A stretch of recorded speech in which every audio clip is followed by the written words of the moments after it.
All right, great. All right, it is 11:15 a.m. I'll go ahead and call our meeting to order. Secretary Ingham, if you could do roll call. Oh, Okay, let's see, Commissioner Carrillo. Here. Commissioner Manus. I say it right that time? All right. Okay, we'll come back to him. Commissioner Taylor. Okay, we'll come back to him. Vice Chair Gibson. Here's Manus. Here. Commissioner Manus. I'm here. All righty. Commissioner or Secretary Ingham is here. Commissioner Kosasiewicz. here. Commissioner Obenshain. Here. Commissioner Beck. Here. Chair Burt. Here. So we're 8 out of 10 again, All right, thank you. 8 out of 9. And Commissioner Beck, if I could ask you to lead us in the Pledge of Allegiance and salute to the New Mexico flag. To the flag, United States of America, to the republic for which it stands, one nation, under God, indivisible, with liberty and justice for all. I salute the flag of the state of New Mexico.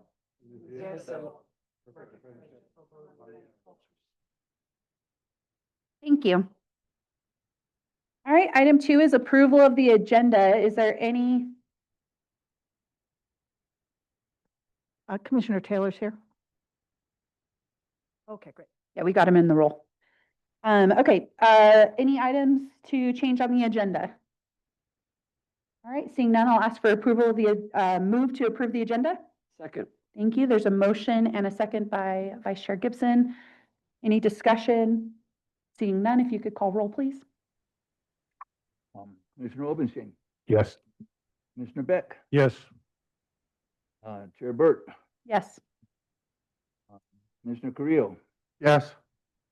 Commissioner Manus. Yes. Commissioner Taylor. Yes. Commissioner Gibson or Vice Chair Gibson. Yes. Like, didn't they vote Secretary already? Ingham, and Chair Burt. Yes. That's 9 out of 10. Thank you.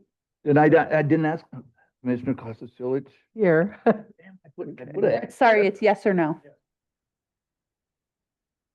Yes. Okay, now it Here and votes yes. 9-0, motion passes. All right, that'll take us to public comment. And I do know that there was, like, because of the timing, maybe if there are any issues with anyone who wanted to sign up for public comment and couldn't, I'm open to them raising their digital hand now as well, just in case. But Lucy, if there's any folks that already signed up? Yes, the only individual that signed up is Jenna Olguin, and she's being promoted. Thank you. And while Ms. Holguin is coming on, if there is anybody in the audience or in the virtual queue, if you would like to make public comment, please raise your digital hand at this time and we will bring you on right now.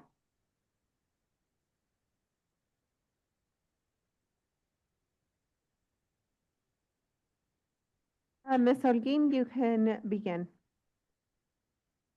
Good mid-afternoon. It's been said this commission is an authorizing and compliance body. So why are you authorizing non-compliance? ALMA's website is a public case study in dysfunction.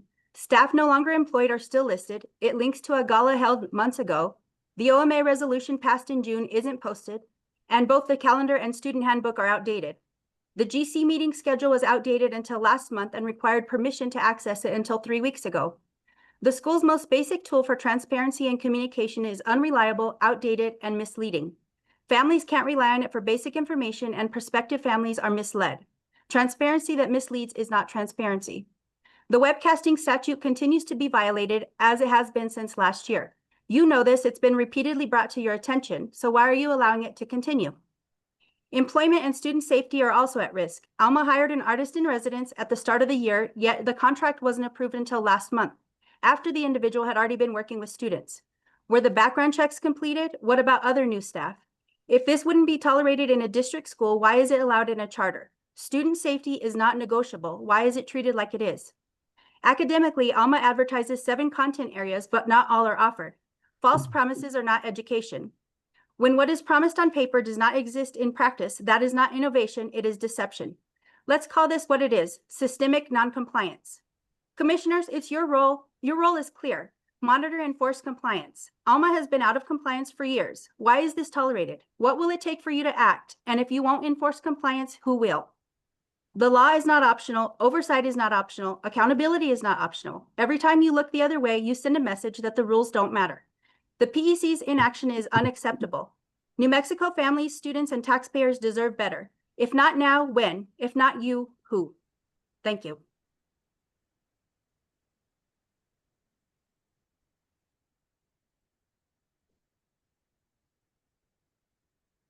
Okay, and nobody else has raised their digital hand for public comment. All right, thank you, Lucy. All right, that'll take us to item number 4, school highlights and spotlight. No discussion or action taken. Commissioners, any highlights or spotlights? Commissioner Gibson? I want to thank in advance the Las Cruces Chamber of Commerce because they are coordinating with the charter schools down in Las Cruces, and they are going to sponsor hopefully a reception for legislators when the LASC is down in Cruces in October. So it is, I met with the charter leaders last week, and it's our hope that a reception can be held so that the charter leaders have an opportunity to speak with the legislators and be able to have that one-on-one time. But in addition, we're hoping that we'll also be able to sponsor some open houses during that time so that legislators can come into the schools and see how the students are being served. If we can't get the open houses during the LASC time, still going to do it with the local legislators, but with like a broader group if possible.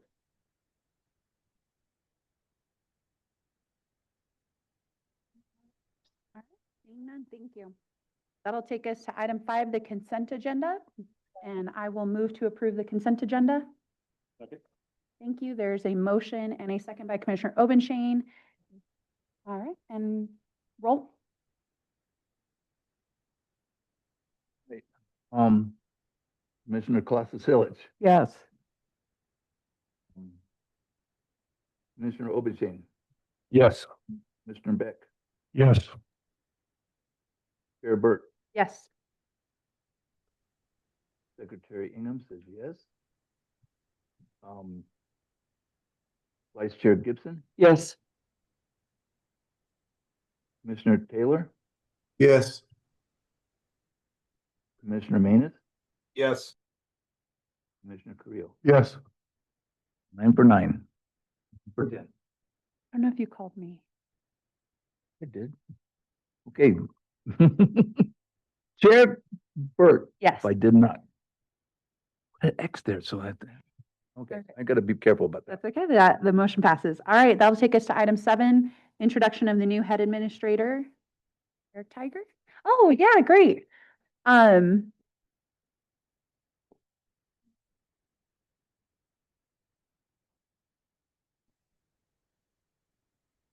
So yes, we have Eric Tiger, who's the head administrator now at 21st Century. Congratulations, Mr. Tiger. Thank you. If you Well, don't, introducing yourself to us. I do not mind at all. My name is Eric Tiger. You'll probably pick up on this, but I'm originally from Oklahoma and Arkansas. We moved here from Arkansas. We moved here in 2014. I've spent the past 7 years in the Los Lunas School District as an assistant principal and principal, most recently there at the high school. And spent 7 of those years confirming to people that my last name was actually Tiger because that's the mascot there. So there were times when I actually had to show my ID. So, but have lived here in Albuquerque since we moved out here in 2014, and very excited about getting this opportunity to be a part of to be the director of the charter school here at 21st. There's a lot. I'm still learning what I don't know. And it's a different type of stress than I experienced with my 1,400 kids at the high school down in Los Lunas. But everybody in the state and just different colleagues that I've had, that are with charter schools have been very helpful. And, I'm going to do my best, the best for our students here and the best for our staff here to serve here as the director. Great, thank you. Commissioner Creel? I'm Commissioner Carrillo, and I represent kind of Santa Fe, Rio Arriba, and Taos counties to the border. Uh-huh. So, thank you for your service and for taking on this job. But two, you guys whooped us in volleyball last night, through and through. And you swept us in 3. And it was a tough one. You can read the article in today's New Mexican Online if you want to.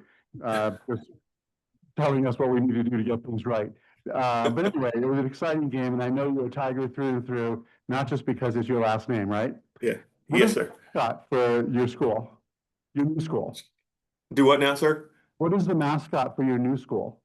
Dragons, and it's actually was my high school mascot. So No kidding. yeah, Okay, that's wild. yeah, we are the Purple Dragons. All right, there's a lot of high school athletics all the way around. So thank you for your service. And it's a funny thing because I'm a demon and you whooped us.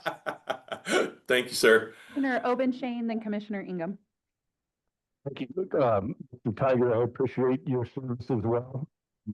You know that you have charter school. Country has been around for a long, long time, and you're filling some big shoes. So good luck with that. And again, thanks for taking it on. Thank you, sir. I really appreciate it. Yeah, there are some big shoes to fill here, and like I said, it seems like I'm learning something every day, and I'm just, really trying to just do my best and learning this year, and so thank you so much for that. Commissioner Ingham? Yes, sir, Mr. Tiger. Sam just stole all my thunder. I was just going to tell you that, those were big shoes to fill. Mary was very astute and a really amazing administrator. And she taught me a lot. I met her playing volleyball for senior volleyball, which I can't do anymore, which sucks. But in any case, I just want to tell you I love your school, and I'll visit you as soon as I possibly can so I can introduce myself in person. I know you're not in my specific district, but I have a real heart for 21st century. So thank you very much for serving there.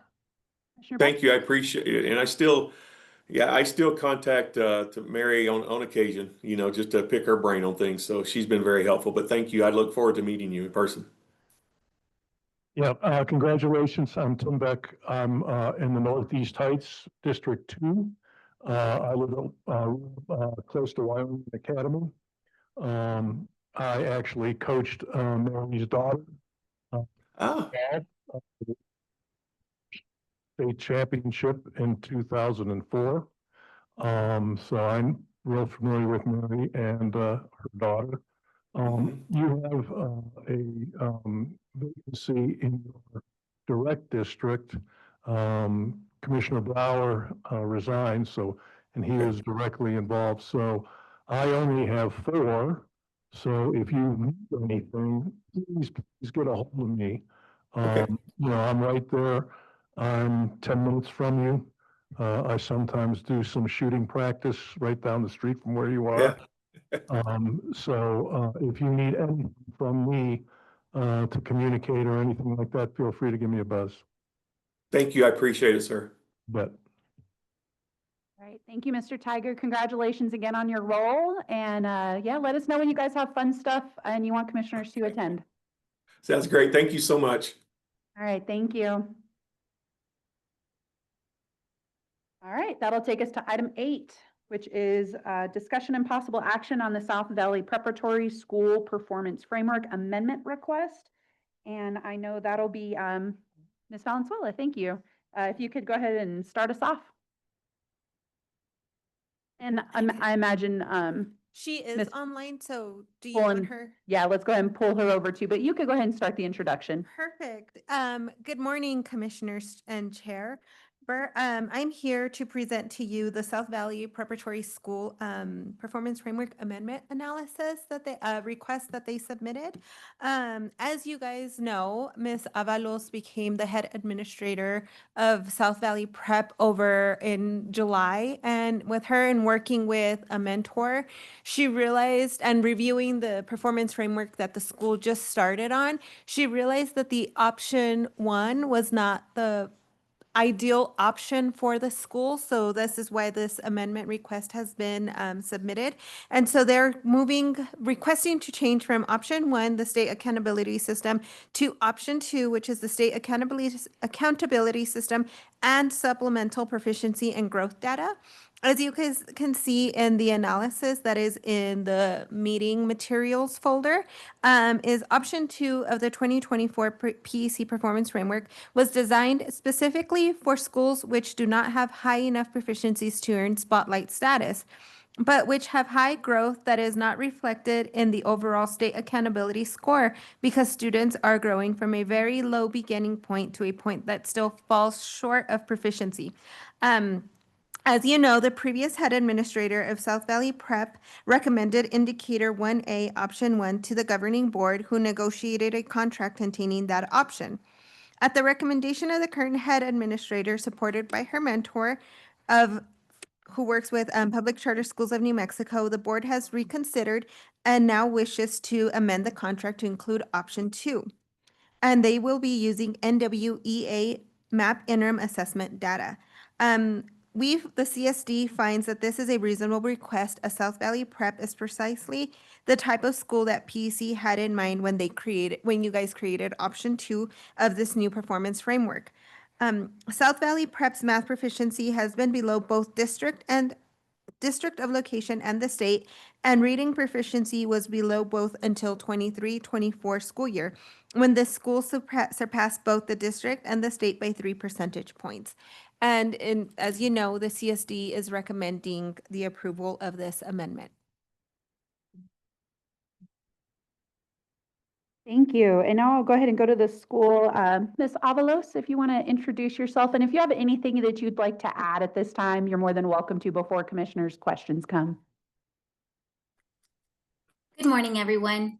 No, I feel like everything was kind of pretty straightforward. I brought this also to the attention of my staff members on the very first day of PD when they returned, and we had a conversation about it. So it was a consensus with my staff, with us, and of course, shout out to my mentor, Veronica, who really was a big support with this option to change or to do an amendment. So for example, I can give you the math data for mathematics and NWEA. So last year at the beginning of the year, proficiency was at 5%. By middle of the year, it was at 9%. And then of course, at the end of the year, it had grown up to 19%. However, that growth that we showed in NWEA would not reflect in the option 1 if we continue with staying with option 1. So our school is growing, our kids are growing, and so that's why option 2 would be optimal for our students. Thank you, Ms. Avalos. We'll go ahead and go to commissioner questions. Commissioner Beck. Hi, I obviously will vote to approve the amendment, but I'm just curious, your math proficiency has been weak, and I'm glad that you're improving it in your data there. What kind of programs have you initiated in order to improve those math scores? I'm just curious. What have you done in terms of your curriculum or your professional development to improve that and continue to improve that? So this was the data from last school year. I do know that in the springtime, we did adjust our RTI. And so we had our math teachers who were creating resources for our non-math teachers. And so during RTI, even non-math teachers are teaching mathematics. I don't know what RTI is. I'm sorry, response to intervention? Okay, thanks. Yes, and so during their advisory classes, starting last March, that's when they started to implement this. where for all advisory classes, no matter if you were in social studies or in science, you were all doing math response to intervention. And with the support of our math teachers, all our non-math teachers were able to make an impact. And so this year we talked about the math cap. And so our 90-day plan is based off of this. And so what we have created is starting next semester, because we already were starting at the beginning of this year, is we're going to extend our response to intervention for mathematics to 45 minutes. Additionally, our math teachers do an elective. All our teachers do their core content and they do an elective, but they are reintroducing A-Lab. It's a very hands-on form of teaching algebra. And so they started that this year. So I'm feeling pretty good about the critical actions that we're doing to move forward with growth in our school, especially with mathematics. And we are also going to be focusing on monthly instructional strategies that the whole school will be implementing. So we have a couple of things, but of course it's going to take some time to see if all these things work out, but we have a plan. Great, awesome. I mean, you're not alone. Math in the state, is a real frustration level for sure. So, okay, thank you. Thank you. Seeing no other questions. Commissioner Creel? Not a question, really. I'm just, I'm glad that Tim brought up math because that's one of the first things I saw. And I'm just very happy with the way you're addressing it. I'm Steve, Commissioner Carrillo, and I'm very happy that, about the way you're addressing it because we don't see enough urgency placed on the math challenges that we face in New Mexico. So thank you for what you're doing. Thank you. No other, I'll make a motion. All right. I move that the PEC accept South Valley Preparatory Schools Performance Framework Amendment as set out in document 8.A and make it part of the charter contract. Second. Thank you. There's a motion and a second from Vice Chair Gibson. Any discussion on the motion? Seeing none, you could call roll. Commissioner Beck, Yes. Commissioner Obenshain, Yes. Chair Burt, Yes. Commissioner Klasisiewicz, Yes. Secretary Ingham says yes. Vice Chair Gibson, Yes. Commissioner Taylor, Yes. Commissioner Manus, Yes. and Commissioner Carrillo. Yes. 9-0. Thank you, Ms. Avalos. Thank you, Ms. Valenzuela, for that. Thank you. All right, that'll take us to item 9, discussion and possible action on Equip Academy of New Mexico implementation year plan. And I see Ms. Valenzuela, you're going to go ahead and start us off as well. And I'll go ahead, yeah, if you all want to start making your way down. Great. So I also had the privilege to do the analysis for Equip Academy of New Mexico implementation year plan. So when the commission held its special meeting on July 28th, you guys outlined specific details that the school should come and present to you too. So that is concise staffing plan, including position descriptions, licensure requirements, budgeted salaries, and proposed start dates to be updated as the plan is implemented, a curriculum aligned to standards, a professional development plan to be updated as the professional development is completed, key timelines, and a budget for implementation year. The school has outlined a comprehensive plan for a successful second IY, which they will present to you shortly after I'm done speaking. The governing board has also recognized that challenges encountered during the first year and through a review of their processes and procedures has established a more robust oversight with the new head administrator. Following that special meeting on Monday, July 28th, the school promptly communicated with families who had enrolled students for the 25-26 school year. Ms. Duran and the school's outreach coordinator contacted families to provide information about district and other charter schools still accepting students. 100% of families, which was 65, received a personalized phone call, and 21%, or 14 families, who did not answer their phones received a personalized voicemail. The school also posted messages on all social media platforms regarding the leadership transition and the school's decision not to open. As a result of the outreach process, 4 families chose to send their children to a traditional public school. 28 families selected another charter school, and 33 did not disclose what route they were going to take. Despite this challenging news, 33 families have expressed interest in remaining on the school's list for the 2026-27 school year. The school is planning for an enrollment of about 75 to 80 students for that school year. On August 7th, Ms. Duran and I met on site to start discussing the second IY for the school. Ms. Duran continues to communicate regularly by email and virtually with myself to ensure that the plan is implemented with fidelity and to resolve any issues that may arise. Ms. Duran has been invited to participate in the CSD's IY trainings along with the 2 new schools approved in August. The building safety systems such as fire alarms, fire suppression, riser rooms, and fire extinguishers have been mounted and inspected. The building's temporary e-occupancy was approved on August 15th, and 3 out of the 4 classrooms are ready to welcome students in the 2026-27 school year. Equip plans to hire 1 special ed teacher and 4 lead teachers who will start in late spring, early summer. Their initial 2 weeks of professional development will focus on curriculum planning and onboarding. All staff will then participate in a week of professional development covering Equip's mission and vision, HR paperwork, technology assignment, Power School training, but in regards to Power School, the school is actually currently looking to possibly transition to Synergy, as that will be the new system that PED has implemented. Let's see.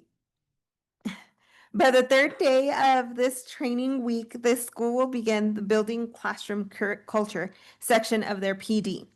During the 2nd week, staff will engage in a curriculum deep dive and prepare their classrooms for students. The school's long-term vision is fully supported by a comprehensive 5-year financial plan. This plan utilizes historical cost trends from similar charter schools to project expenditures and maintain fiscal readiness.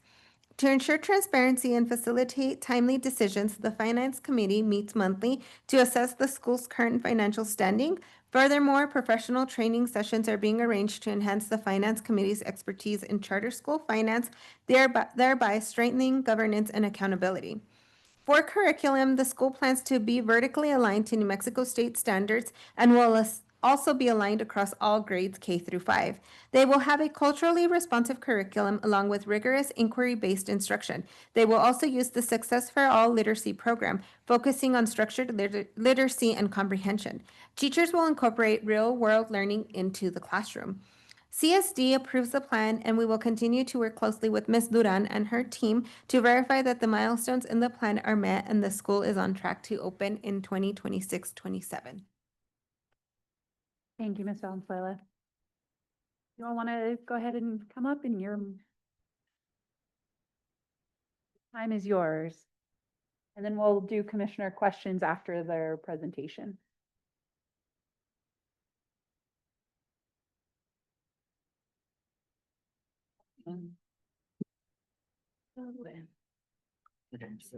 Thank you very much. First, we'll start off by introducing ourselves, and then we do have a presentation that's going to sound very familiar to something that may have happened in the last 5 minutes. Introduce yourself and spell your last name. Huh? Yeah.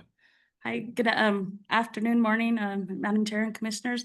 My name is Catherine Duran. Sure. First time I'm quiet. Good morning, Commissioner. Yeah, let me start over. Madam Chair and Commissioners, my name is Catherine Duran. You may call me Kat, as I've been addressed for the last 29 years when my nephew decided that was my new name. I'm the new lead administrator for Equip Academy of New Mexico. Thank you for having us here. I'm Christopher Moore. I am the business manager for Equip Academy of New Mexico. Spell your last Oh, spare it? Spell. Oh, spell. I'm so sorry. Christopher Moore, Moore, and I'm the business manager for Equip Academy of New Mexico. Good morning, Madam Chair, Commissioners. My name is Sarah Fitzgerald Cloutier. That's FITZGERALD CLOUTIER.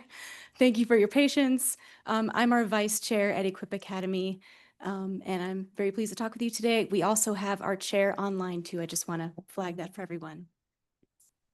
And we are also joined here by one of our other board members, Mary Jones, Standard Spelling with each, and my name is Daniel Avisoto, Standard Spelling, General Counsel for the school. And I'll go ahead and introduce myself. Renee Delgado Riley, last name spelled DELGADO-RILEY, and I serve as Equip Academy's board chair. Thank you all for being here today. Awesome. So I'm going to kick us off. And Madam Chair, Commissioners, thank you really for this opportunity to come before you with a lot of humility and commitment. I'll apologize in advance as I'm battling some type of viral infection I picked up on my recent travels. I do want to acknowledge that the past 8 weeks have been challenging for Equip Academy of New Mexico, but they've also been a period of deep learning and growth for our governing board. So today our goal is to share openly what has transpired, how we've responded, and more importantly, how we're strengthening our governance, leadership, and accountability to ultimately ensure that Equip Academy fulfills its mission. We recognize the seriousness of this moment, and we don't want to approach it to erase any mistakes or blaming, but we really wanted to demonstrate to you all the concrete steps we're taking to learn from them and do better for our students, family, and community. So as I said, I serve as the board chair. I want to begin by apologizing that circumstances don't allow me to be with you all today as I've relocated to Oregon, so I'm joining with you all virtually. Back in January 2024, myself and many of our other board members joined passionately. We were the founding group. We helped write our charter. I grew up on the Albuquerque's west side. My mom sacrificed a lot so I could attend private school, believing that that investment in education would open up many doors. And she was right. Because of her commitment, I went on to earn a PhD, where my research ultimately focused on understanding academic achievement gaps in elementary schools and a minor in human development. So 11 years later, I'm here to contribute back to my community with the founding of Equip. As you know, the role is entirely volunteer for our governing board. And as you all know, it may not add for my personal resume, but for me, it's an act of service back to a community that gave so much to me. So I really want to express my deep appreciation for your time and commitment to us and providing us a space to share the course of events. As you know, these events have shaken us to our core, but they've also strengthened us as we've navigated challenges and worked together. As an educator once told me long ago, we learn the most through our mistakes. Unfortunately, there's no big eraser to undo them. And as a first-generation low-income single mom at 19, I was told to quit college. I had a lot of stereotypes thrown at me, but I can say myself and the rest of our board members, we've remained in this arena and we're fighting hard for the integrity of our school. So we'll begin today with a governing board reflection, and then we'll proceed into our head administrator's report. Her report will cover several key areas: the school year delay, our outreach and support for families, communication, the projected enrollment and recruitment plan for next year, staffing plan, facility and financial readiness, and the support and training needed to ensure the success. So what matters most to you all today is the importance of transparency and accountability. We want to first begin by acknowledging the challenges. Unforeseen circumstances created instability. Lots of key decisions were made without our awareness, which fell short of our standards for transparency and accountability. We believe naming this is critical as it shows where we've grown and how we've ultimately strengthened our overall governance.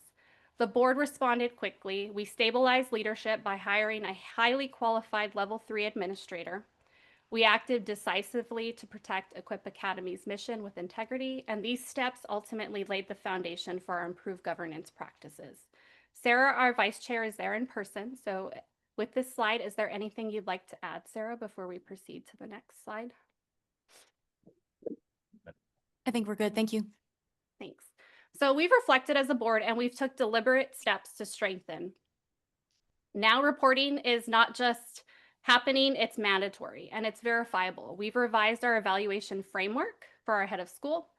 Our fiscal and operational decisions have greater visibility, and clearer governance protocols reinforce our transparency at every level. For example, we've expanded and updated a board manual we started creating early on to clarify our governance roles, accountability, and decision-making. Every board member now signs with their annual conflict of interest statement an acknowledgement that they've read and understood this manual. Committees now document strategic goals that align with the mission, and we've instituted an annual strategy process that focuses not just on short-term but long-term vision, and not just compliance but beyond that.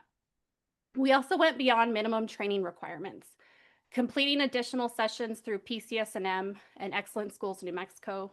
We also leaned on networks of experienced charter leaders to better understand metrics and indicators of success. We've studied strong models of governance, and we're trying to do our best to adopt best practices around accountability, oversight, and culture. As we know, policies only matter if they're lived out. So it's much more than us just setting policies and improving them, but we're also working with our head administrator to embed those policies into daily practice so staff fully understand and apply them. We're also committed to an annual review cycle where policies are refreshed and operationalized, not just filed away in a Google Drive. We're actually creating an Excel spreadsheet to document and track these various policies that are approved and create a cadence of annual review to review and refresh. And to further increase our accountability, we established mandatory weekly check-ins with our head of school and adopted and created a 30-day deliverable framework in the form of an Excel spreadsheet where we've chunked out priorities month by month with our head administrator. That way we're all on the same page, literally and figuratively. Leadership progress is now tracked in a transparent way against our board goals, and weekly chair and finance committee members meetings are mandatory, as well as a dual check-in with our finance committee chair as well as our head administrator. We've also reinforced that transparency in the fiscal and operational decisions, and so now the board reviews every approval over $10,000. Fiscal reporting comes both from the head administrator and finance chair for cross-verification. Also, the finance committee has agreed to do random audits for accountability, and we've centralized a lot of documentation to ensure every board member has access to these key records. And I'll pause here. Sarah, if you have anything to add. Madam Chair, Commissioners, I think the only thing I would add is just to really underscore the commitment of our entire board. You know, unfortunately, we weren't all able to be here in person today, but I will say, you know, in those first critical days and weeks, we had one special meeting and 2 emergency meetings, and at each of those, we had a 100% attendance from all of our board members because we recognized how critical that moment was in addressing that urgently so that we could move forward with stability. And since then, we've been very engaged. We're already looking forward to, as Renee mentioned, you know, really applying all of the lessons that we've unfortunately learned the hard way so that we can be stronger and more stable starting this year. Thank you, Sarah. So, Madam Chair, Commissioners, I think these steps show that Equip Academy's board has moved beyond reactive governance. We are being proactive, structured, and aligned around transparency, accountability, and ultimately that continuous improvement, not just on paper, but how we function day to day. The lessons learned have only made us stronger. We are now more vigilant, more united, and better prepared to open Equip Academy with integrity, strong leadership, and organizational readiness. Most importantly, our journey sets an example of learning that I believe future public charter school boards can benefit from. At Equip Academy, we know the road will not always be smooth, but our commitment is present to learn, to grow, and to ensure that every child has the opportunities that many of our families have fought for. That is the heart of our service, and that's the promise we'll keep. I'll now defer to our head administrator, Ms. Kat Duran, to proceed into the head administrator component. Thank you, Madam Chair. So before I begin, I'd just like to say my reflection in my drive this morning, I thought hard about this, and I'm thinking leadership is not a solitary pursuit, and I'm learning this as I have been hired by Equip Academy. And I know my greatest strength lies in uniting the governance board and the dedicated staff that I've hired, Abby staying with me, and all the supporting agencies that have helped, including the PEC, the CSD, CSP, ESNM, all the acronyms. I feel like, you know, the student that we talk about that needs wraparound services, I feel that, and I'm thankful for that. So before I begin to present, I just want to know that I want to move forward towards this shared vision and the success of all students with Equip. But I just wanted to, I would be remiss if I didn't share my thoughts today on the way I just feel very blessed to be surrounded by everyone today, and thankful that the board didn't give up on Equip Academy and has given me a chance to follow through with their work. So if we can begin, part of this team effort and what I just said is, we will share these slides as a team. So I'd like to introduce to you Abby O'Neill. She was is the CEO, starting with Equip Academy back in February, CFO, CEO. COO? COO. She's decided to stay on. She's had many titles. So she's going to share the first few steps with the family communication in your ask of how we were going to call the 65 families that were enrolled. It did break our heart to call all the families. We were blessed to have the gift of a PR firm by ESNM. So we met with them prior to calling the families, developed a plan as a team, and then Abby took the role and the lead in calling the families and talking to them. She was more familiar with them visually as well. So as she gives you the updates, also she'll update you on what we did post communication physically. So Abby, I lend to you. Thank you, Kat. Good morning, commissioners. My name is Abby O'Neill. I have the honor of serving as the Chief Operating Officer, so COO, at Equip Academy of New Mexico. In my former years, I also have been a founder of charter schools in the state of Washington, as well as the state of North Carolina. Originally born and raised in the state of California, but happy to have been connected with Equip. So our family communication, as Kat explained, I started with Equip in February 2025 and quickly began working with recruitment and enrollment in our family communication. So because of that, on July 29th, the day after your decision, we quickly began calling all of our families. We were blessed to have the partnership with Agenda, who provided us with a script for social media, script for posting on all social media platforms, as well as a script for phone calls and emails that we were to ensure that our communication was transparent, showed empathy, and showed the commitment to the community that we had when we first started and began to apply for the charter. So with that, 100% of our families received a phone call with that script that was developed through Agenda. We were successful I was successful in talking to 79% of those families. When they answered, I left a voicemail for every single family, and a lot of those families called back or sent a text message in response. Some families preferred email, so they responded via email. Before starting and continuing those calls, if you can go to the next slide. I downloaded all of our 65 families that were enrolled as of July 29th. And based on their zip code that they provided us, I called every single family every single school that I could find that was a charter school and asked them personally how many spots they had open in kindergarten and first grade.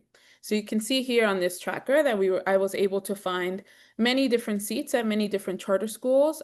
Some of them including Rio Gaffa, Soler, Christine Duncan, all the ones that are in green. Some of them were in wait list, and I made sure to note that. And some of them called me back later, or I called later because it was their first day of school. So with that, for every family that I called, I ensured to go through the script and then offer support and offer opportunities or connections to the schools that were still enrolling in their zip code. At times, families would say, I actually was looking for this zip code because I work there. So do you have any schools there? I would then go through my tracker and ensure that I connected every single family one by one with the school that would be the best fit for them. that's when some of our families communicated with us and informed us that they were okay and they were going to go to a public school, or some said, I'm going to figure it out. I was actually surprised but happy to hear 33 of the families that I did speak to immediately said, but you are going to open next year, right? Or can you make sure to keep me on the list? I did not say, can I keep you on the list? Can we make sure to enroll you next year, right? Because that's not where we were at this point in time. But I was just honored, and it truly made my heart happy. And I knew that that means we were really doing a great job in terms of engaging our families and building those relationships, because 33 families volunteered to stay connected. They asked if there was anything we needed to support, or any support we needed throughout the year to make sure that we open next year, because they were interested in returning. Next slide.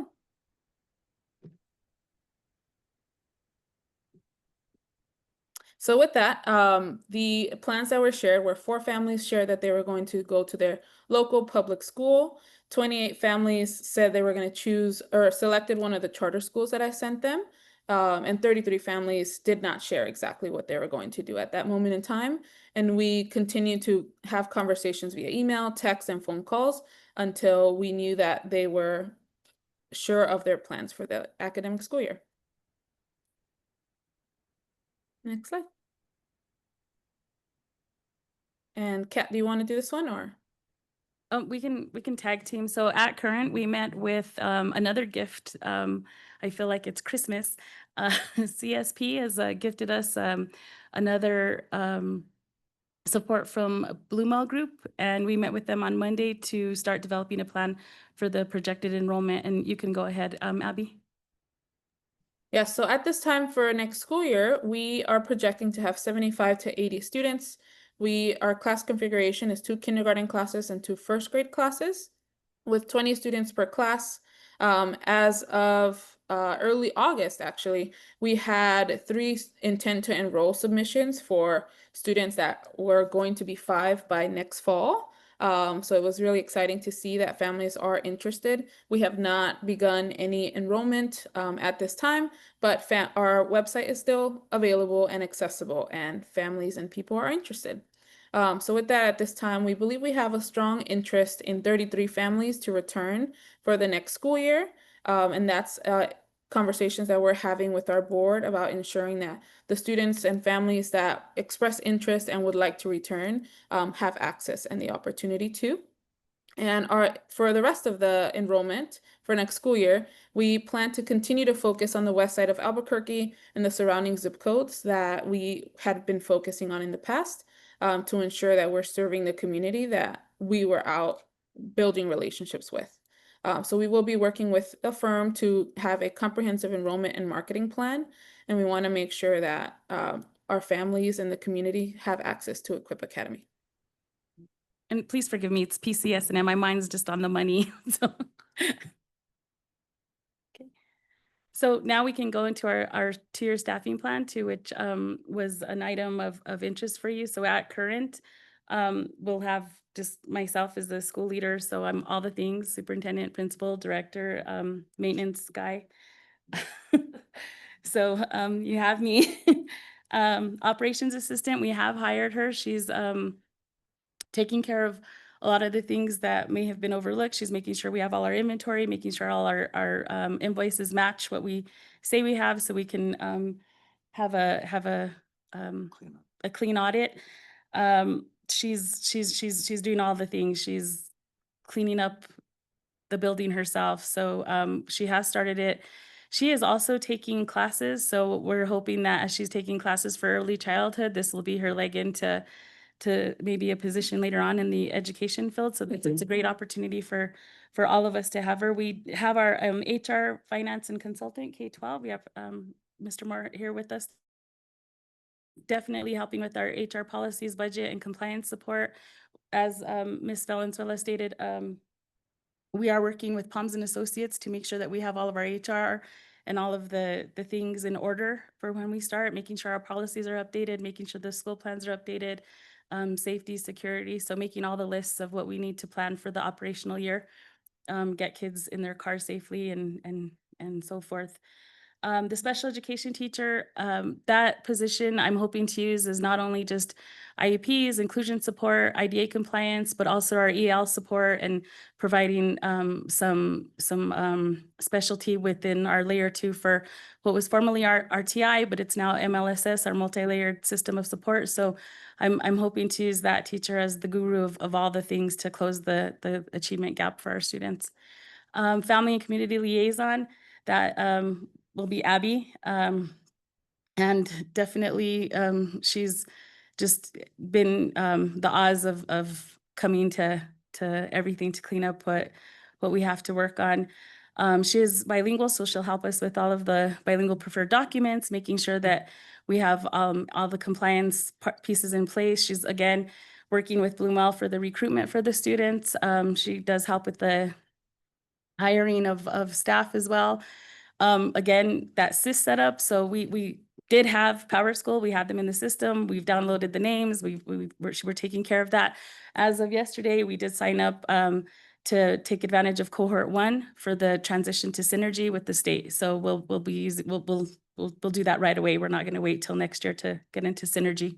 I am familiar with Synergy, so it'll be a nice transition to make sure that we have proper reporting and we have everything in one system. And again, Abby's working very hard with the family engagement. We're looking at grants as well so that we can have some engagement start of school so that our building is utilized for some early childhood things. And I've made contact with YDI, so we're hoping to just cross collab in all those areas. The lead teachers, my hope is to at least have the 2 by April so that they can start getting into the meat and potatoes of our curriculum and just start their onboarding so that they have access to state mandates and all the things that they need for their success. For year 3 staffing, I definitely have a dream, and I would have had more boxes in here if Abby didn't talk me down because I don't have the money. I'm always overspending and I can't use coupons in public or district education. So again, you'll still have the school leader, oversees all the school operations, instructional leadership and compliance. With that, the operations assistant, at this time, more responsibility into her belt too, helping with the HR, the procurement, the scheduling, compliance tracking. So growing her in that capacity. Again, quarterly teachers with the benefits, with the appropriate teaching license, instruction, curriculum delivery, all assigned tasks. Of course, we're going to be the transportation monitors, making sure everything that we're going to feed them if we have to. So we're going to take on all the roles. Family and community liaison, still with us, still doing the engagement, SIS management, helping with reporting. There will be a need for a couple of instructional assistants. That'll be 2 FTEs. No license will be required. However, it would be nice for them to be in that realm of hopefully early childhood education, and maybe we can find capacity for them to learn and grow our own. So that classroom support, small group interventions, because we are using the Success for All interventions and closing that gap, they would be pinnacle in helping to provide that tutoring and intervention support. Continued admin consultant with K-12, and I'll contract with all ancillary staff for students that might need to be afforded support through an IEP or a 504. Any questions on our staffing plan? So our facilities readiness, right now we are, as stated previously, we're up to date with all the egress, all of the status. So our next steps, we're just awaiting our final,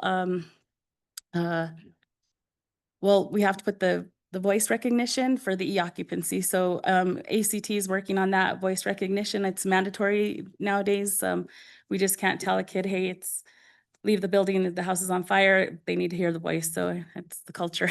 So we're working on that. We're halfway there, and it's expected to be issued and completed by October 1.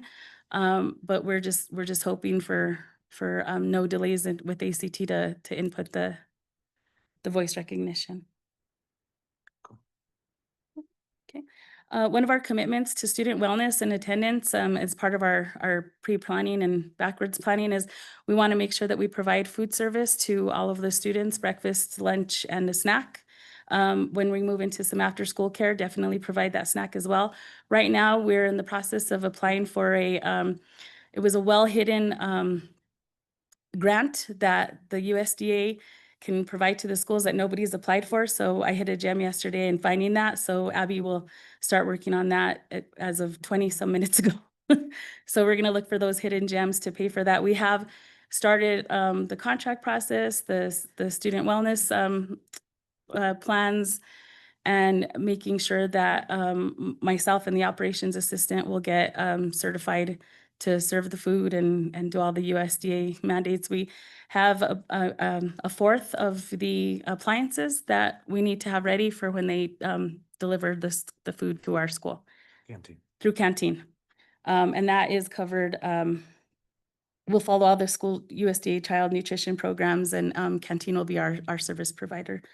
We will also be gifted a grant that will fund about $60,000 to cover first-year bus service for the students that we want to bring in. And I'm hoping to get as many students on the bus so that we can try to avoid the mass backup in cars on Renaissance, and Costco won't yell at me.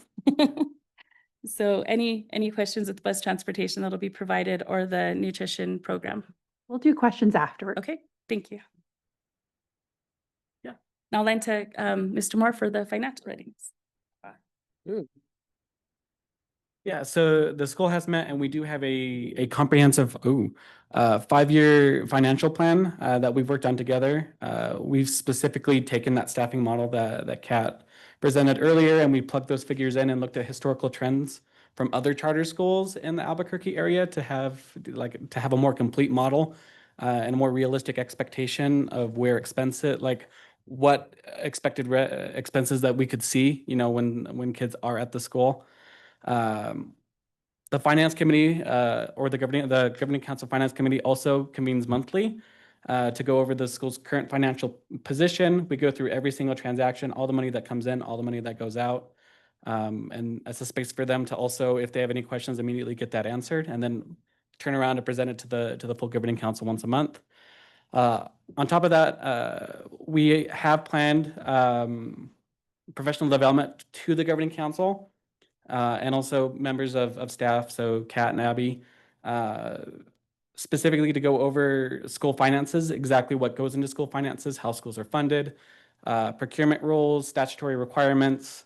I think our first training session we're having in October, and it is professionally accredited, so it's just another resource for the governing council and school to feel more ready as we go into a year with students. Exactly where that money's coming from, the rules on how to spend it, and all the goings on.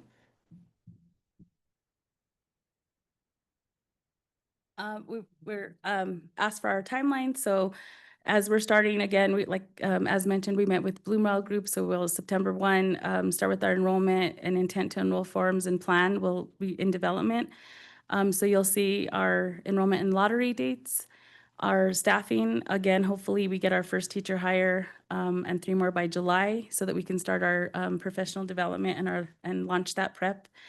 I myself, part of the SFA contract, will head to Maryland to do the SFA leader training. And that comes with making sure that I know which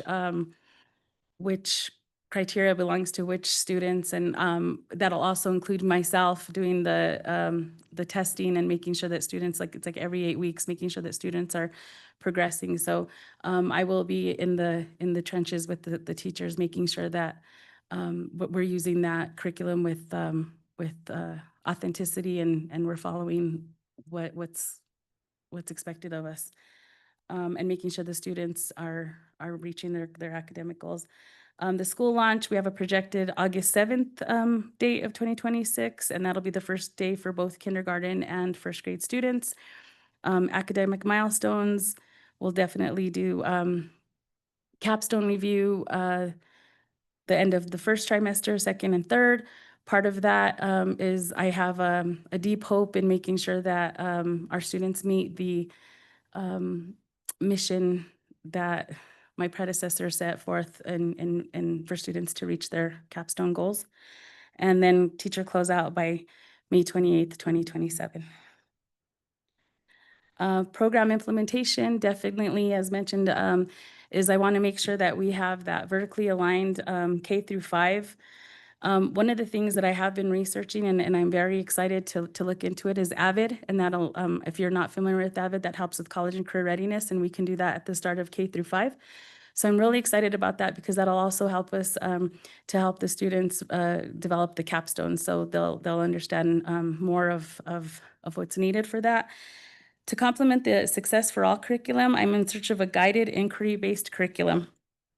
And one that builds structure with inquiry, because SFA is scripted. I'd like to just research all the inquiry-based models that we can reach so that it embeds a cooperative learning environment for the students in it, and we're able to use the formative assessments with that too, so we can track where our students at. So I'm in search of it. We have through my predecessor, she engaged with a gentleman who developed their own New Mexico history curriculum. So we have about 11 segments of that. So I'm also reaching out to some science gurus so that they can make sure to look at our curriculum, what's expected. But with that AVID, we'll just incorporate it all and make sure that it's literacy rich and complies with our mission and vision.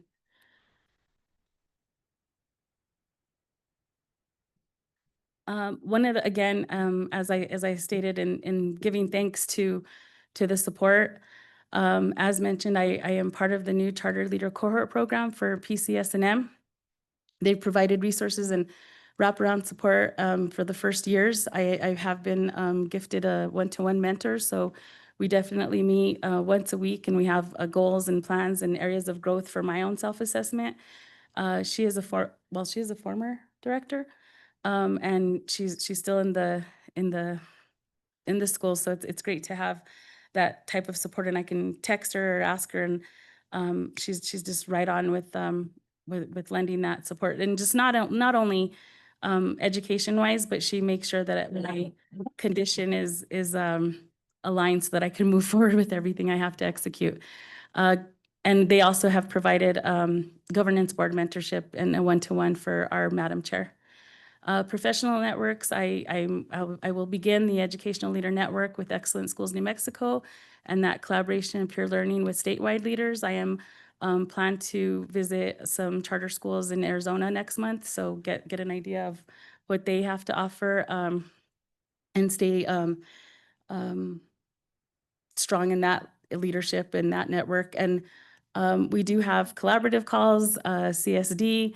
Again, I can't even explain to you the support that I feel.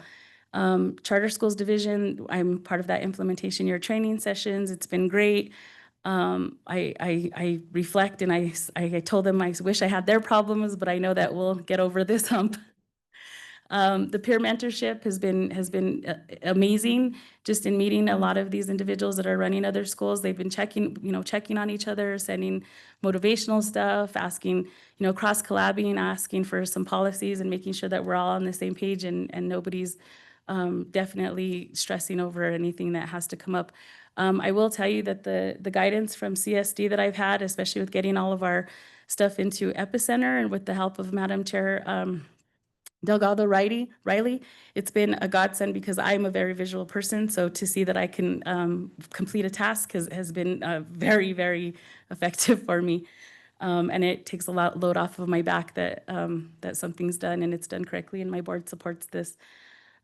So I can end with, just as the lead administrator, and I can ask Sarah to speak on the governance council side. I'm deeply committed in continuing to work with the board to make sure that we're fully equipped to run the school and open our doors August 7th. You know, add to the thing? I won't belabor anything. I think Kat and Renee just did a fantastic job in laying it out, and we're happy to answer any questions. We're really ready to tackle this year to be successful. Thank you. All right, well, Commissioner questions? Commissioner Beck? Yeah, a few real quick questions. You went from last year, I know how hard all this is, by the way, and I appreciate all the efforts you guys are doing. It's awesome. It's not easy, for sure. you went from 2 kindergartens and 1 first grade to now you're moving to 2 kindergartens and 2 first grades, right?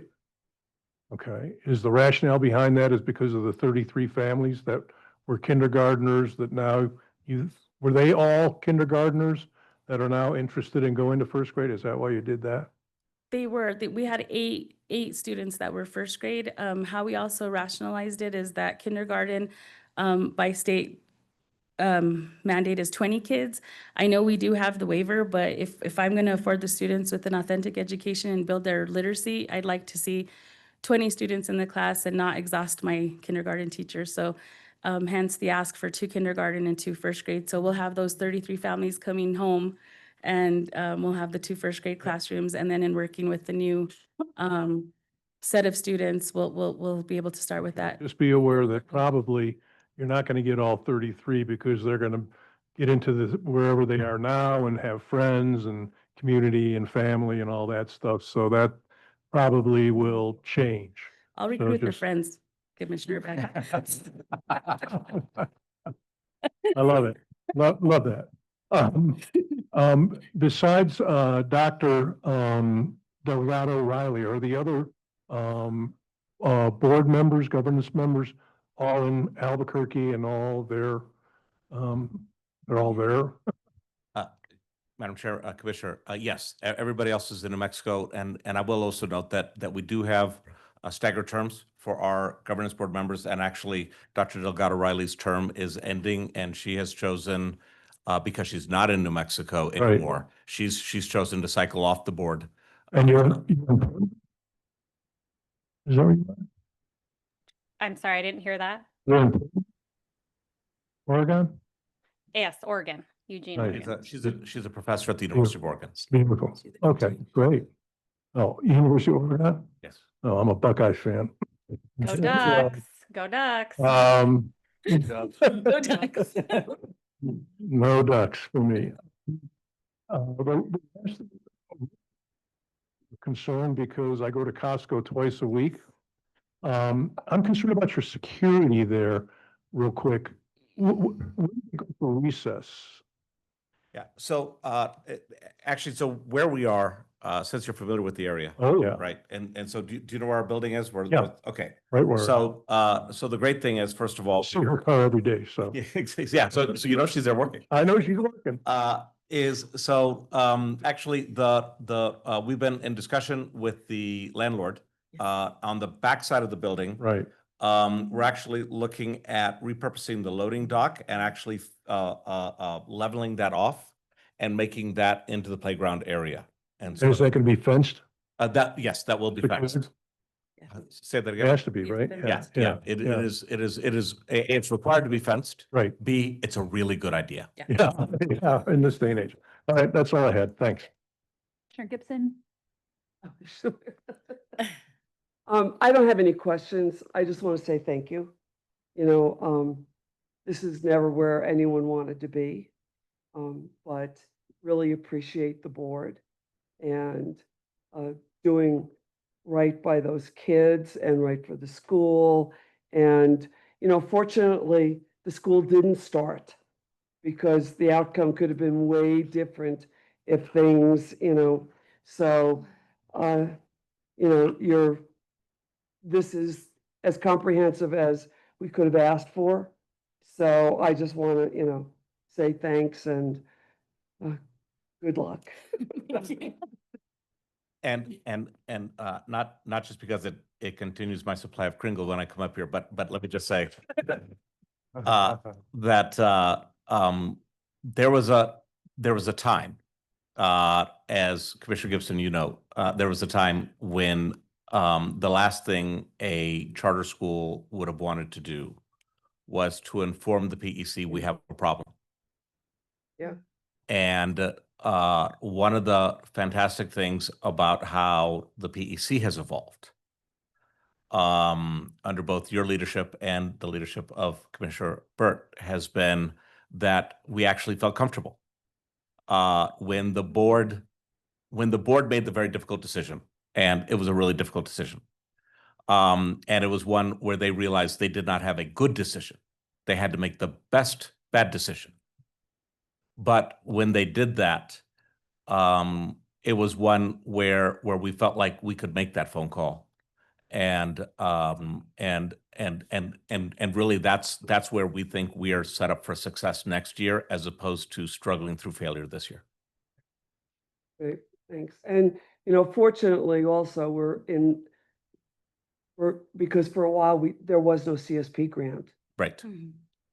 So it allows for that cushion a little bit. Whereas, you know, if this was, 4 years ago, you wouldn't have been able to, because there would have been no CSP grant money to That's right.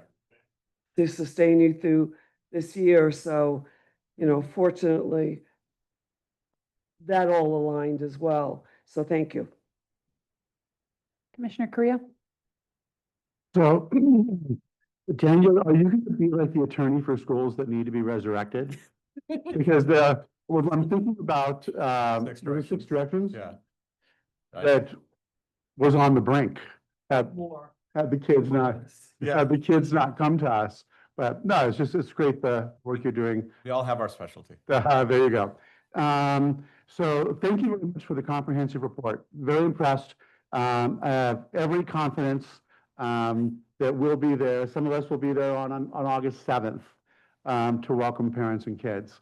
And so great job with that. So I have a question. What is the voice recognition program? I think it's the first time I've heard of anything like that. So this is Madam Chair, Commissioner Carrillo, this is a part of the new fire code that was adopted in 2024. And for a school, what is now required, so back when we were in school, if a fire alarm went off, we knew that we needed to exit the building. Well, yeah. Apparently today, when society has, shall I say, evolved, for lack of other words that I might use, yes, where the fire alarm goes off and a voice has to come on in multiple languages to instruct the children to leave the building. And where? Because there are too many false alarms and everything else, and okay, then you shouldn't know that. Yeah. I mean, to me, it was fire alarm. This is where you go on the outside. This is where you line up. It was just so. Yes. Okay, well, I understand it. Okay. And in our particular case, because well, our building is not that old. Yeah. Right.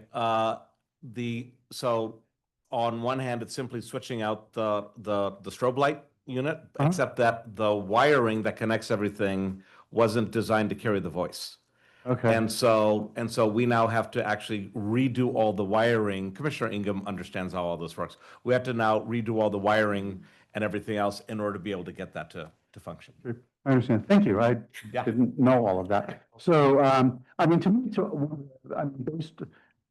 like I said, I have every confidence. The biggest thing is going to be the outreach, right? Just getting the kids you want and kind of going through all of that all over again. So I don't know that we have anything where we want you to report. I know that you feel comfortable reporting to CSD how things are going and asking for suggestions if maybe you're not, you're skipping a beat or something. I'm not, but that's to me going to be the biggest challenge that you face. And is it the CSP grant that was used to be able to extend the lease kind of through? Okay. Yes, that is correct. So actually, it's a combination.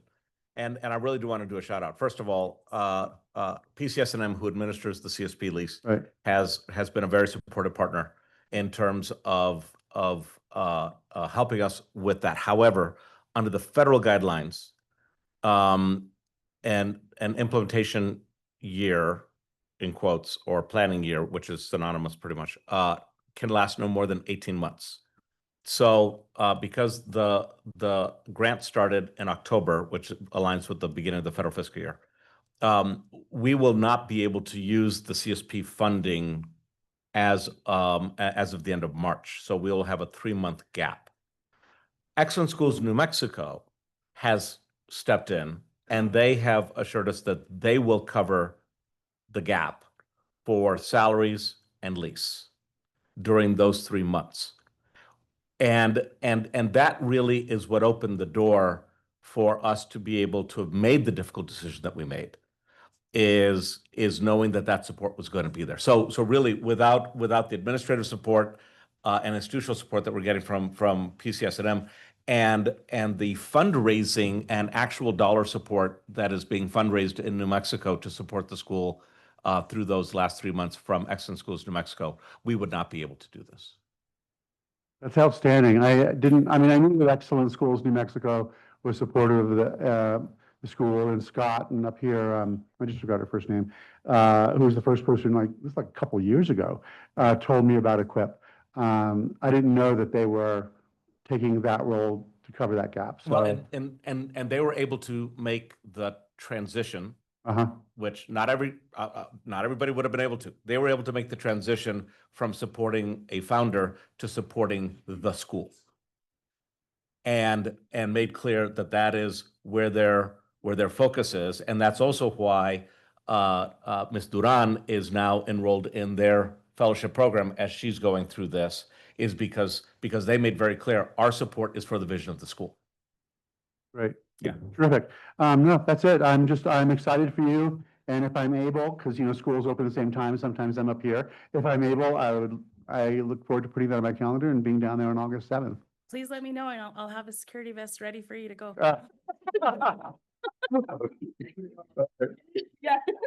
What? You can have it. Yeah, there you go. Just stop sign ready. All right, Commissioner Obenshain?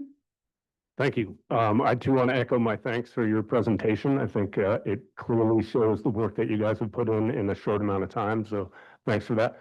I'm curious is whether or not you lost any board members after the decision was made to not open this year.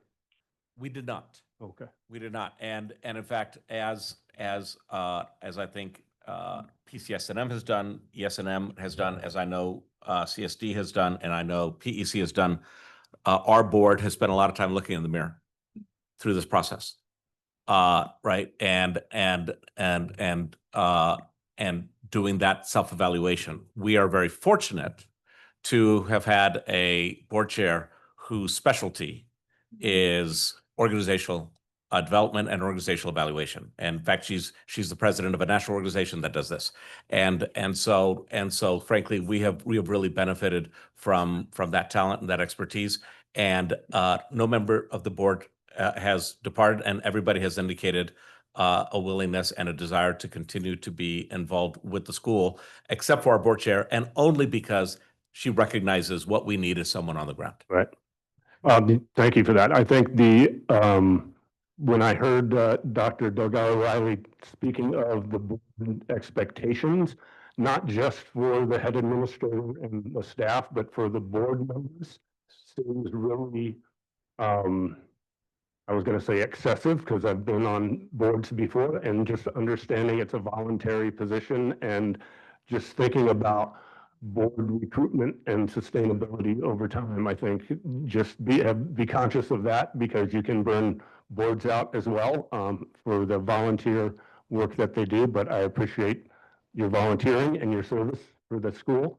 The last question I had was kind of nitpicky in your presentation was you outlined your calendar. I saw an intent to application time, and I'm not sure what is the difference between intending to enroll and applying for the lottery. Functionally, I don't think there really is a difference, other than really the intent to enroll time is people asking to be on our mailing list, wanting to just simply have more information about the school. And then when we get to the lottery time, that's when we find out who wants to continue on. It's not going to be an administrative burden. Got you. Okay. Well, thank you for that. Good luck with everything, and I think we'll be excited to see the school open, and I have no doubt that you're on the right track for that. So thanks. So will we.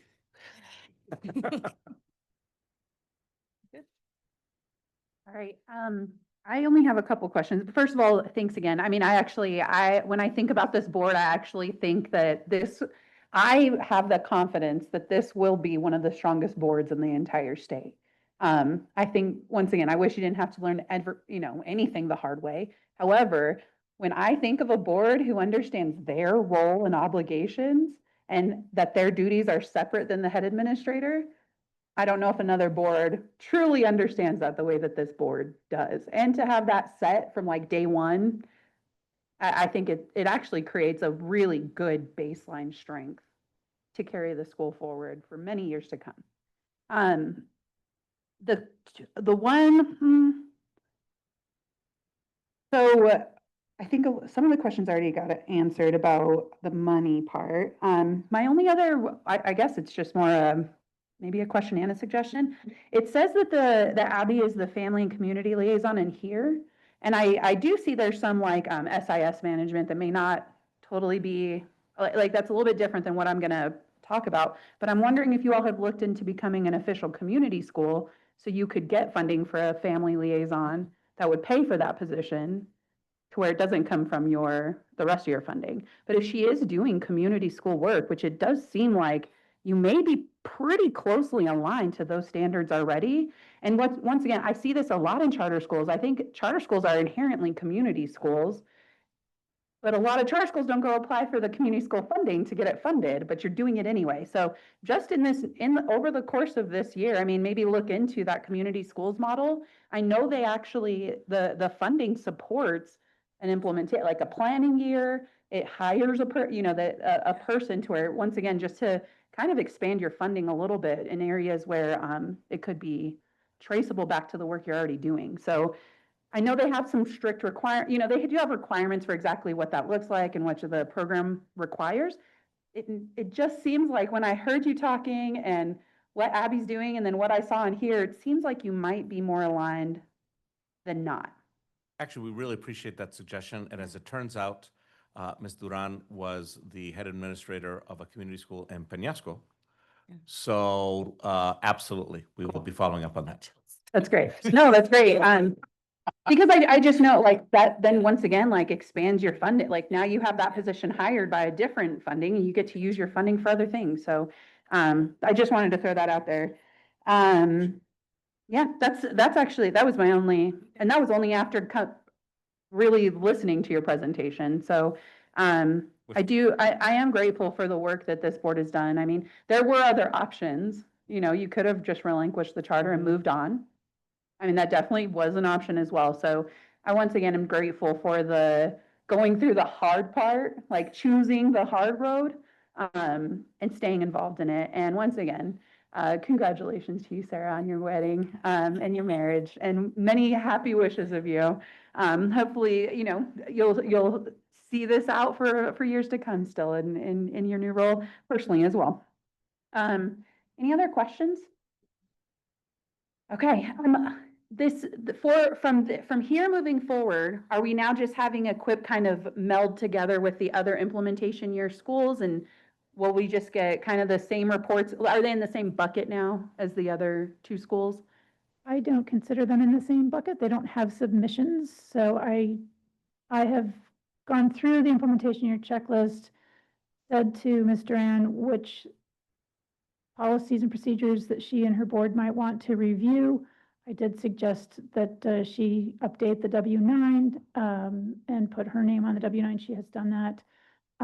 So I can give the commission a report if the commission would like, but I've just invited Ms. Duran to attend so she can meet the different bureaus, and if have any questions, we'll help her with that. And I don't want to make it burdensome by any means, but I do wonder if there's a way we can just put maybe 1 or 2 checkpoints between now and open date, just so that we're on the same page with you all, that if anything is coming up, we're not waiting until June or July, between now and then.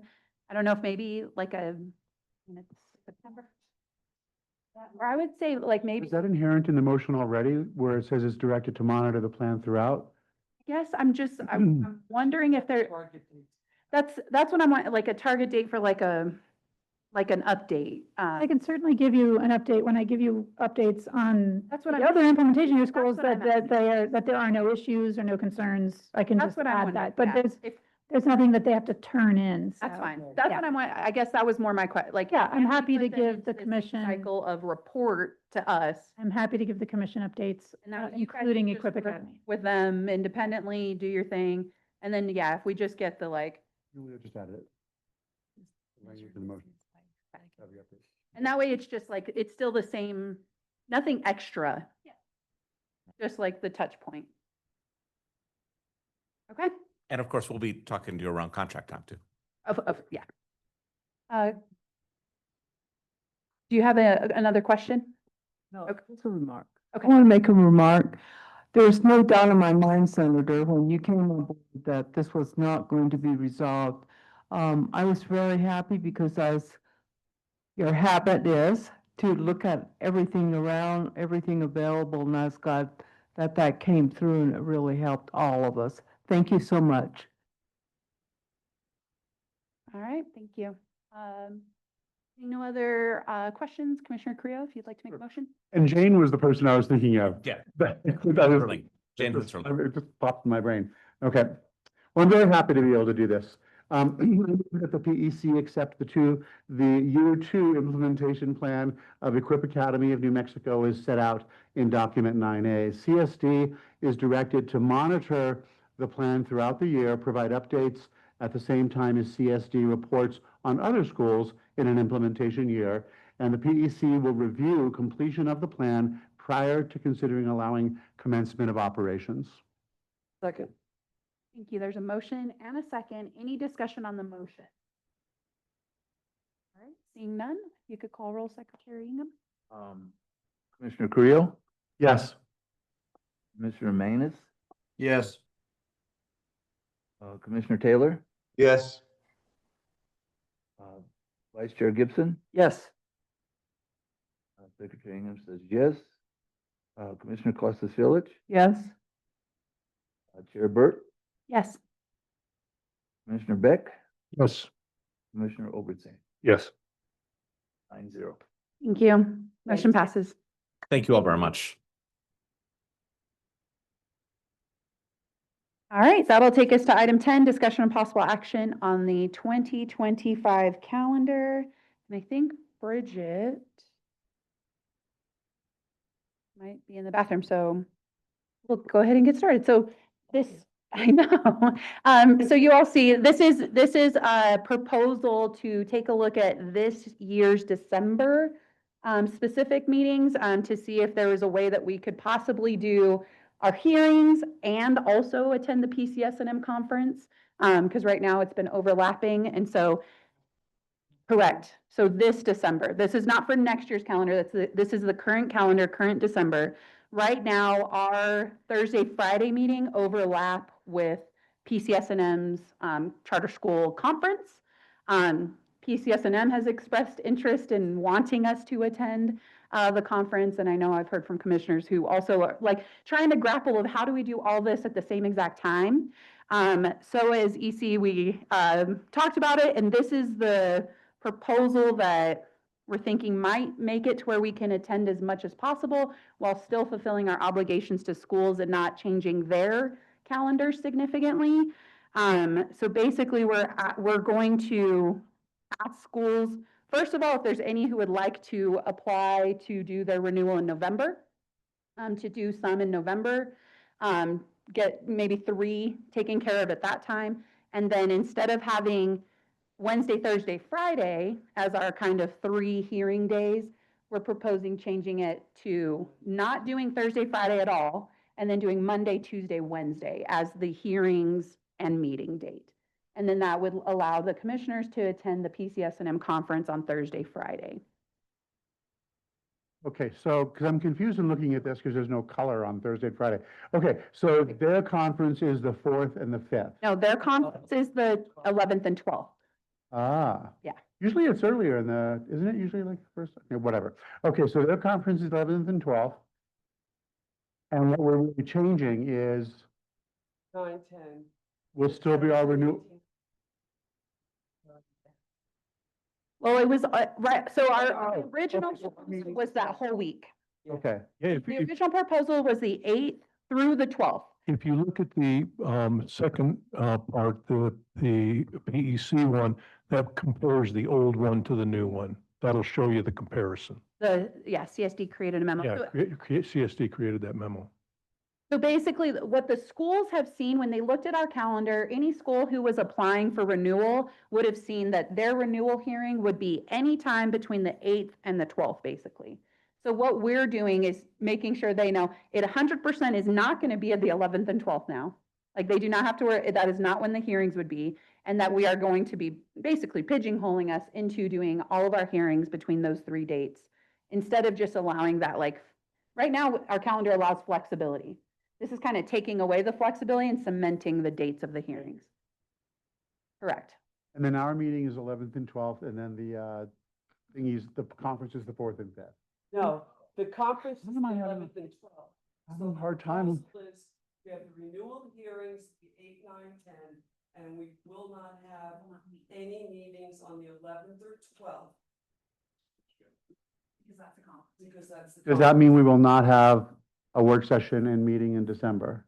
We could, what we're proposing is that the 10th, so usually over the course of the years, EC has generally tried to not have meetings or work session in December, that it's really just the hearings, but we do have the 10th as available because schools will propose amendments. They need a consent agenda, so if there's anything that we have to do for a meeting, we would do hearings in the morning on the 10th and then do a meeting, a formal meeting on the afternoon of the 10th to fulfill any obligations that are timely.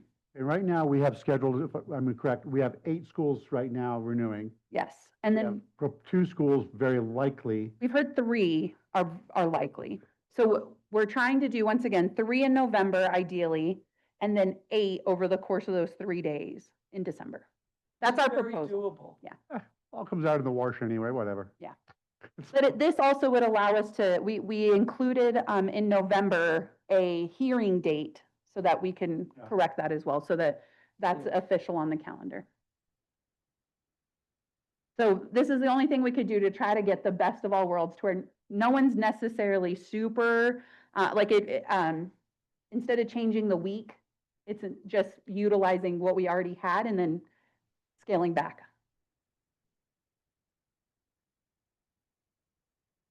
Any questions or concerns? All right, I don't see anything. I'll make a motion if no one has questions. All right. I don't know. I move that the PEC adopt the 2025 calendar revisions as set forth in item 10 and post the calendar on the PEC website. Second. All right, there's a motion and a second. Any discussions on the motion? Seeing none, if you could call roll. Commissioner Obenchain, Yes. Commissioner Beck? Yeah. Commissioner Beck? Commissioner Beck? Yes. Chair Burt? Yes. Commissioner Kosicic? Yes. Secretary Ingham says yes. Vice Chair Gibson? Yes. Commissioner Taylor? Yes. Commissioner Manus? Yes. And Commissioner Carrillo? Yes. 9-0. Thank you. Motion passes. All right, item 11, Director Russell.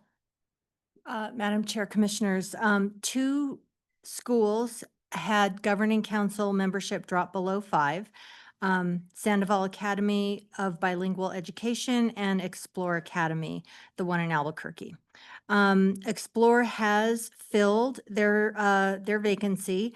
They voted to accept the 5th member at their September 5th meeting, and they submitted a notification on September 15th, and it will be on the October consent agenda. Sabe has until October 13th for the 45 days, and their next governing council meeting is on September 23rd. So CSD will update you at the October meeting. Thank you. Any questions on those items, Commissioner?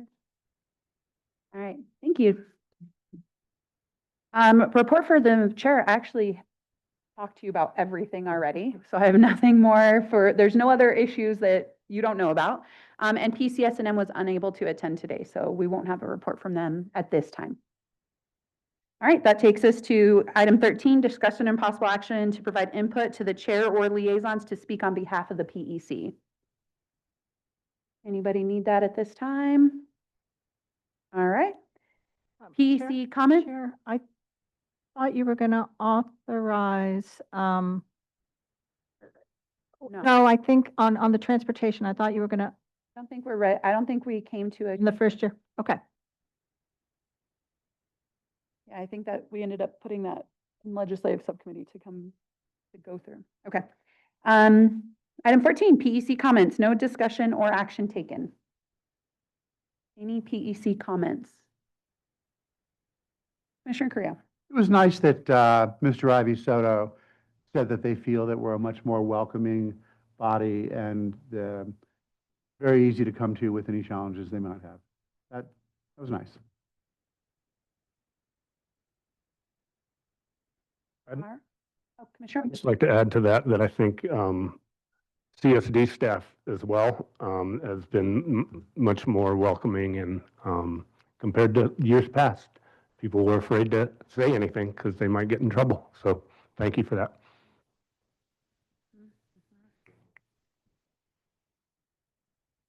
All right. Item 15, discussion of new business topics for the next agenda. Is there anything that the commission would like to put on the agenda? Once again, if nothing pops into your head right now, you're feel free to send a request to EC and we will happily put that on still. All right. I move to adjourn. Great, motion second. We are adjourned.